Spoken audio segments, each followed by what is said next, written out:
देख रहे हैं पल पल न्यूज और मैं हूं आपके साथ नदीम अख्तर।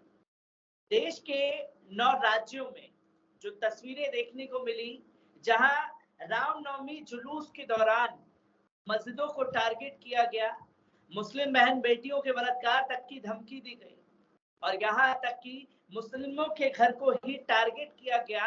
और अब जो कैमरे में कैद हुई है सरकार की नजरों में तस्वीरें, वो सिर्फ मुस्लिम घरों की ही कैद हुई है, जिसके चलते कार्रवाई शुरू कर दी गई है, बुलडोजर चलाए जा रहे हैं। जिस पर मेरे साथ आज बात करने के लिए राजनीतिक विशेषज्ञ रवि श्रीवास्तव जी मौजूद हैं। रवि सर, सबसे पहले मैं एक ही सवाल आपसे पूछना चाहूंगा, आखिरकार देश में कौन बचेगा और कौन जिंदा रहेगा जब ये भारत देश ही नहीं बचेगा?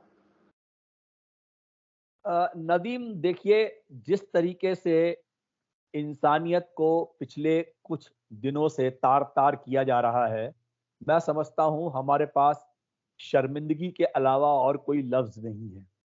मैंने आपके सारे वीडियोस देखे हैं, सोशल मीडिया पे बहुत सारे वीडियोस हैं, और ये वो बीज है जो देश के प्रधानमंत्री, देश के गृह मंत्री और मुख्यमंत्री उत्तर प्रदेश के ने बहुत सालों तक बोया है। अब उस बीज की ये जो फसल है, ये अब आपके सामने है। आप देख रहे हैं कि फरवरी के महीने से, जब से वो चुनाव चल रहे थे 4-5 राज्यों के अंदर, उसके बाद से तरह तरह के मुद्दे उठा करके एक नफरत की दीवार खड़ी करने की कोशिश की जा रही है। आपने हिजाब का मसला देखा, आपने हलाल का मसला देखा, आपने अजान का मसला देखा, अब आप ये शोभा यात्रा देख रहे हैं। मैं एक हिंदू हूं और जन्म से हिंदू हूं, और मैंने पिछले अपनी 68 साल की उम्र में कभी भी इस तरह से जाहिलियत की शोभा यात्रा निकलते हुए कभी नहीं देखी। रामनवमी हम सब मनाते हैं और हर साल मनाते हैं, और पूरे प्यार मोहब्बत से मनाते हैं। ये जो शोभा यात्रा के नाम पर एक गुंडागर्दी का जुलूस निकाला जा रहा है, इसको मैं कतई शोभा यात्रा का नाम नहीं दे सकता। लोग भीड़ में मोटरसाइकिलों पे तलवारें लेके, झंडे लेकर के निकल रहे हैं, जाहिलाना नारे लगा रहे हैं, डीजे बजा रहे हैं, लाउड स्पीकर बजा रहे हैं, मस्जिदों में चढ़ के ऊपर भगवा झंडा लगा रहे हैं। मैं समझता हूं इससे ज्यादा घटिया और शर्मनाक हरकत मैंने कभी नहीं देखी। और इसके लिए जो भी भाजपा और आरएसएस के जो कुछ पैदा किए हुए दल हैं छोटे, तो जिसमें मैं बजरंग दल, हुड़दंग दल, कोई युवा मोर्चा, कोई वाहिनी, ये जो गुंडे पाले गए हैं, वो ये हरकत करके आज देश में एक देश का नाम पूरी दुनिया में बदनाम कर रहे हैं। और हमारे देश के अंदर तो उन्होंने जो हाल किया है वो सब देख रहे हैं आज। जी, क्योंकि इससे लगातार हमने देखा कि पहले एक राज्य करौली में, राजस्थान में एक घटना सामने आई, देखते ही देखते जब शुरुआत हुई रामनवमी की, तो मीट बैन रहेगा, हलाल को, हलाल और हराम की परिभाषा जो है ये बताई जाने लगी। और साथ ही साथ जब रामनवमी का 10वां दिन था, जब शोभा यात्रा निकाली जा रही थी, 9वां दिन था और 9 राज्यों में ये हिंसा भड़क जाती है। बंगाल, झारखंड, खासतौर पर कर्नाटक में जिसमें आप मौजूद हैं, गुलबर्गा में भी ऐसी तस्वीर आ जाती है। पर सबसे ज्यादा जो हैरान करने वाली तस्वीर थी वो गुजरात की थी, जहां मजार को आग लगाई गई, मस्जिदों के सामने खड़े होकर के नंगी तलवारें लहराई जा रही थी, जहां डीजे बंद कराने के लिए कुछ मुस्लिम युवक जो है खड़े हुए थे कि आप कहीं और जाकर के बजा लीजिए, पर तलवारों से धमकाया जा रहा था। जब गुजरात की तस्वीर आई, आपने 2002 का दौर देखा है, क्या वो मंजर एकदम से आंखों के सामने आया? बिला शक ये कोई कोइंसिडेंस नहीं है, ये कोई इत्तेफाक नहीं है।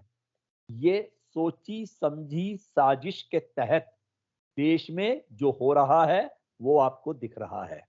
9 राज्यों में जिस तरह से हरकत हुई है, और जिस तरह से मैं आपको, आपने एक उदाहरण दिया, वहां पर एक शख्स की मौत भी हो गई है हिम्मतनगर में।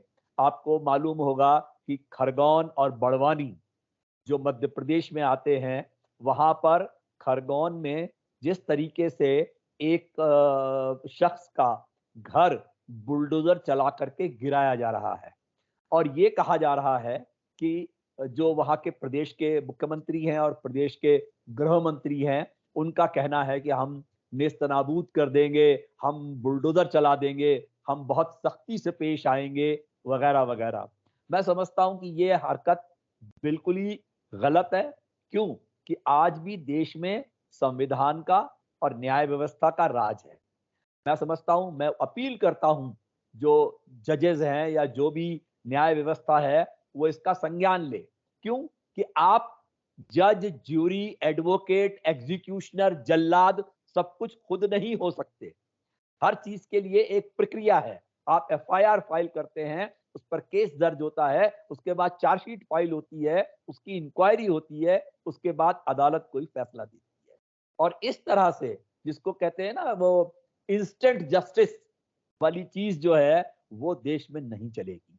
और जहां पर लखनऊ में या उत्तर प्रदेश में जो मुख्यमंत्री ने करने की कोशिश की तो उसका संज्ञान भी वहां के हाई कोर्ट ने लिया और उन्होंने सुप्रीम कोर्ट तक ने मुख्यमंत्री आदित्यनाथ को फटकार लगाई थी कि आपने जिस तरीके से लोगों के फोटो और बैनर्स सारे लखनऊ शहर में लगाए, आप उनको इसका हर्जाना और मुआवजा दें। तो मैं समझता हूं यही हालात जो आप कर्नाटक का आपने जिक्र किया, वहां पे अगले साल चुनाव है, मध्य प्रदेश में अगले साल चुनाव है, गुजरात में इसी साल चुनाव है। तो ये एक जमीन तैयार की जा रही है चुनाव के मद्देनजर।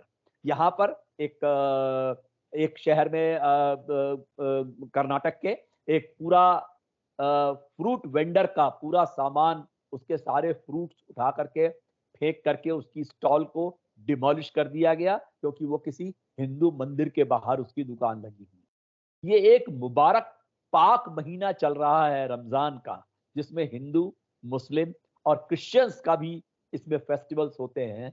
इस महीने में खास तौर से जो देश की न्याय व्यवस्था है वो चुस्त दुरुस्त होनी चाहिए थी। उसके बजाय मैं समझता हूं कि जो लॉ एंड ऑर्डर है वो, उसे मैं अनलॉफुल डिसऑर्डर कहता हूं कि ये जो है वो लोगों को सिर्फ जगह जगह की जो पुलिस है वो भी अपने अपने प्रशासन से मिल करके लोगों को तकलीफ पहुंचा रही है और दंगे भड़क पा रही है।